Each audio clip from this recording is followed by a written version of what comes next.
che gli diamo il benvenuto.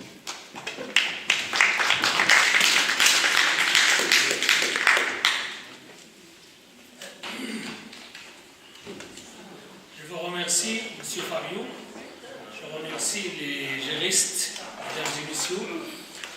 C'est avec un immense plaisir que j'interviens aujourd'hui devant cette importante conférence internationale qui se tient à Naples.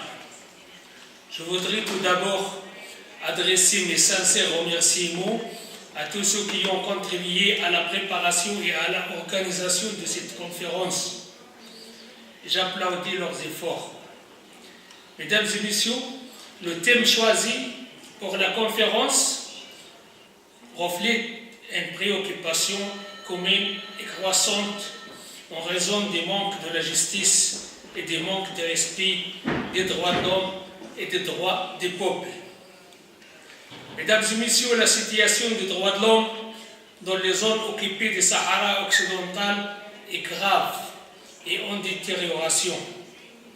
Il y a un siège militaire et sécuritaire marocain étouffant dans les territoires sahraouis occupés, un harcèlement des militants des droits de l'homme. Ces territoires demeurent sous l'impact des blocus, alors que l'État marocain redouble des répressions, des tortures, d'arrestations et de divers types de violations flagrantes des droits de l'homme.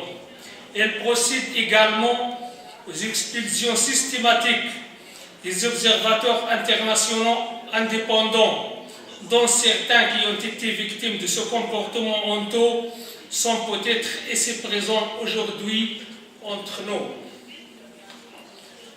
L'expulsion systématique des observateurs internationaux indépendants de sorte que la puissance occupante puisse procéder à ces violations flagrantes des droits de l'homme et son pillage intensif des ressources naturelles sahraouies, encouragé par la France, exactement. Encouragé par la France, l'Espagne et d'autres parties qui accordent des accords et des contrats à des entreprises qui violent le droit international et la souveraineté des peuples et la décision de l'accord européen elle-même. Elle encourage ainsi l'État marocain dans son occupation coloniale, son intransigeance et sa rébellion contre la légitimité internationale, couplée à des campagnes de répression brutale et de détention injuste des civils sahraouis, tout juste pour avoir réclamé l'application de la charte et des résolutions des Nations Unies. Pour un pays n'ayant pas encore exercé le droit de son peuple à l'autodétermination. Mesdames et messieurs, je vous rappelle que le caractère juridique de ce long et douloureux conflit est bien connu de tout. En effet, la question du Sahara occidental est à l'ordre du jour de l'agenda des Nations Unies depuis 1965 en tant que territoire non autonome, qui doit trouver sa solution à travers l'application de la résolution 1514 de l'Assemblée générale portant déclaration sur l'octroi de l'indépendance aux pays et aux peuples coloniaux. Toutes les résolutions des Nations Unies ont réaffirmé la nécessité d'un règlement juste et définitif assurant l'autodétermination des peuples du Sahara occidental. Cette position a été confirmée par l'avis consultatif de l'accord international de justice et en octobre 1974 et par les arrêts de l'accord européen de justice derrière nous. Mesdames et messieurs, malgré la clarté sur le plan juridique et judiciaire de ce conflit, les récents développements de la question du Sahara occidental confirment avec regret l'absence de volonté réelle chez l'occupant marocain dans la recherche d'une solution juste et globale au conflit maroco-sahraoui.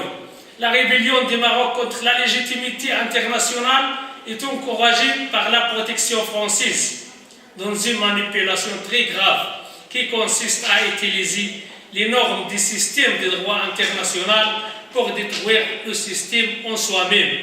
Comme un exemple, comme utiliser le droit au veto pour bloquer le droit à l'autodétermination ou utiliser les déclarations des agendas de développement durable pour violer et piller les ressources des peuples.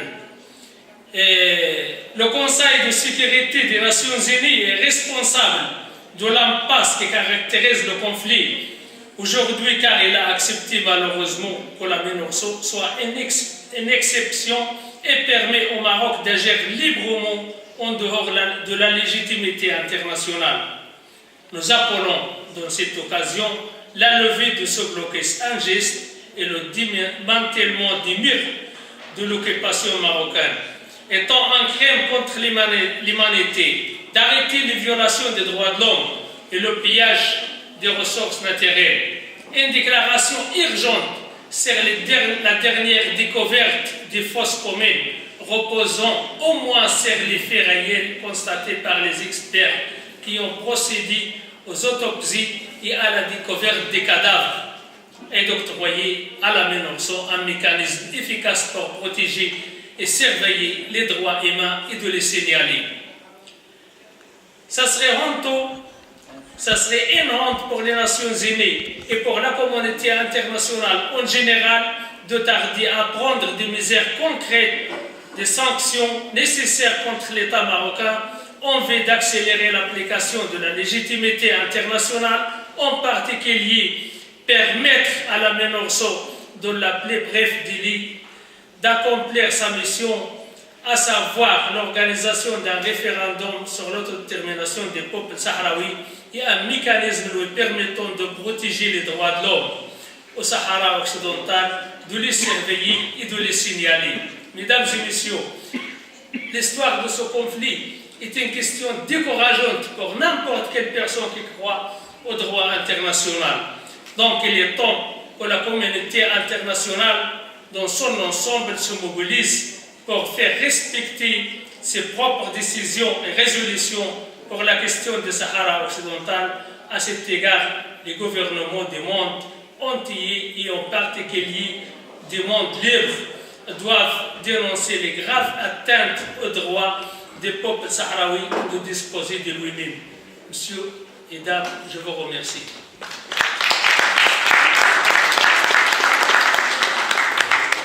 Grazie a Bunsegar per questo importante intervento.